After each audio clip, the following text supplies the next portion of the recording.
Kjo verë pritet të jetë nxehtë për disa lojtarë të kombëtarës që pritet të ndryshojnë skuadër. Arber Horda është një nga lojtarët më të përfolur në merkato ku ka interes konkret nga Anglia dhe Italia.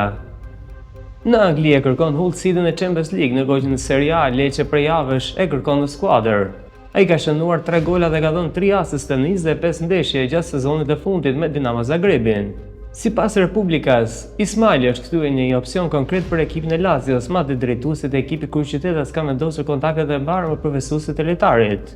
Trajneri Sarri ka dhënë pëlqimin e tij për Ismailin, që është pro transferimit te Lazio, por më parë nga kryeqyteti duhet të largohet një futbollist. Mesfoshorin Edim Bajrami ka deklaruar se ndonë se nuk e përshton asgjë për një kalim të mundshëm në Serie A, për momentin fokusi mbetet te Rangers. Spekulohet se ekziston oferta nga Sassuolo, ndërkohë që ka interes edhe nga klubi gjermane. Ernest Muçi është një nga lojtarët më të spikatët e Beşiktaşit, ku ka regjistruar 7 gole në 40 ndeshje në Superligën turke. Interesimi për të për shkak të formës së mirë që ka shfaqur është i madh, veçanërisht nga klubet angleze, ku Aston Villa prej kohësh e kërkon në skuadër.